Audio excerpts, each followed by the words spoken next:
What's going on, everybody? Deacon here, and this is just another one of my random rant videos. So if you want to skip this video, feel free to, but as I always say, if you want to see how deep this rabbit hole, this mind of mine goes, stick around. Now, basically what I want to talk about with this video is that when I did the small YouTuber tag, there was one question that has been sticking with me and has been bothering me for the past 2 weeks. And that was, where do you see yourself and your channel in 5 years? Now, for me, it wasn't more so about the channel, but just where do I see myself in 5 years? Because even with the mentality that I have a mentality that I know tomorrow isn't promised. So because of that, every opportunity that I wake up and I get to go out into the world, I know I get to make a difference or an impact in somebody's life, no matter how large or no matter how small it is. So with that mindset though, there are a few questions that I want to ask myself personally, that if I live to see 5 years from now, because like I said, anything can happen, can I answer these 5 questions? And these are 5 questions that I'm going to ask myself regardless if YouTube exists or not. I can look back on these questions. So the first question I have is, have you told Dad how much you love and respect him? And the part 2 of that is, have you forgiven him for dating Black Mamba? Now, my dad knows that I love and I honor and I respect him. Without him, I wouldn't be the type of man I am and where I am today, because I've learned so much, not only from what he said, but also watching him as well. So I learned what to do and what not to do. Because one thing I don't want you guys to ever think is that, especially when I did how I feel about Black women, my dad does not hate Black women.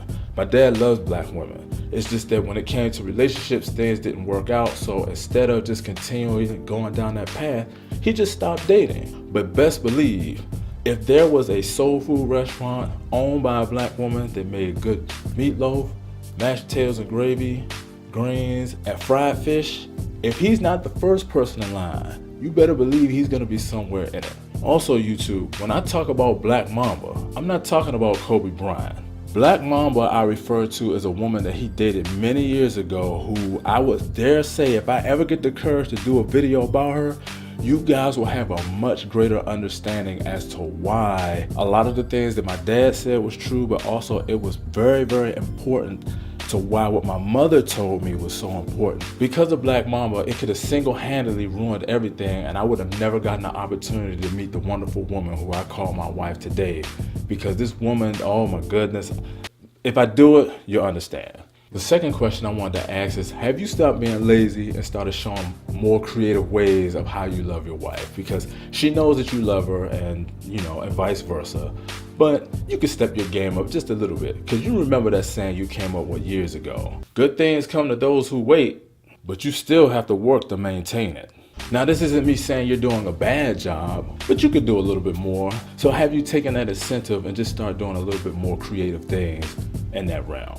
The third thing I wanted to ask was basically, did you start playing with your kids more? Because you play with your kids know you're around. You see your kids every day. You're always around your kids.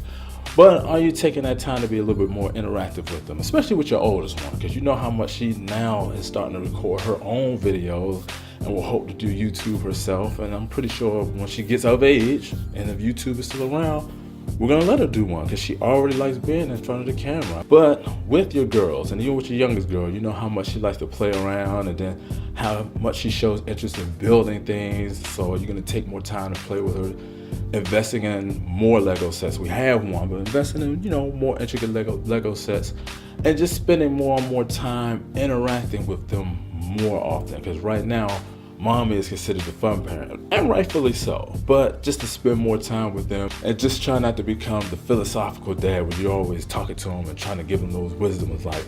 You can do that, but did you take the time to find other avenues where you can interact with them, so then it opens them up to you being able to pour in that wisdom, that knowledge, and that understanding that you want to give to them? Number 4, did you stay disciplined with that financial advice that you got, not only from somebody that you spoke to on YouTube who gave you some great information, but then also the information you got like from listening to Susie Orsman, Dave Ramsey, and other people, to put yourself in a better financial situation in the future? Did you hold true to that?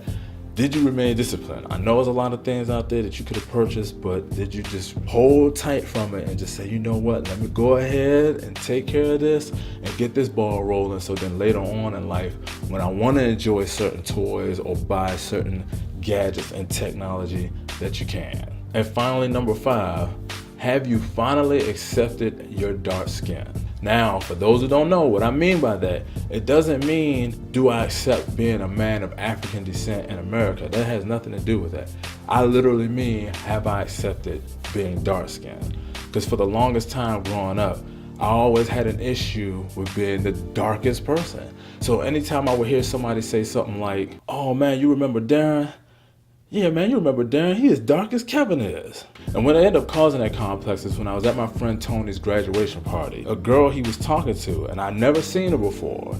And when we ended up seeing each other in person, she said, oh, you're Kevin? Yeah, over the phone, I just imagine you being this caramel complexion with like hazel eyes and... The only thing I could come up with was, sorry to disappoint you. But from that moment on, I just always had a complex and thinking that, the reason why I might not have been attractive enough, or always had this idea that I was never the guy who, when you see just off of first sight, that you're just gonna be like, oh my gosh, I need to talk to him.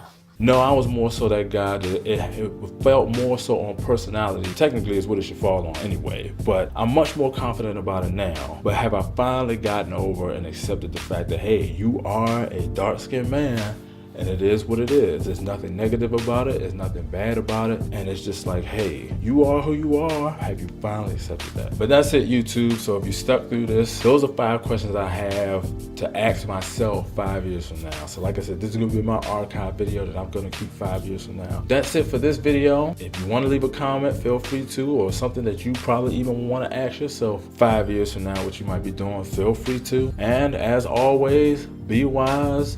And until I see you guys next time,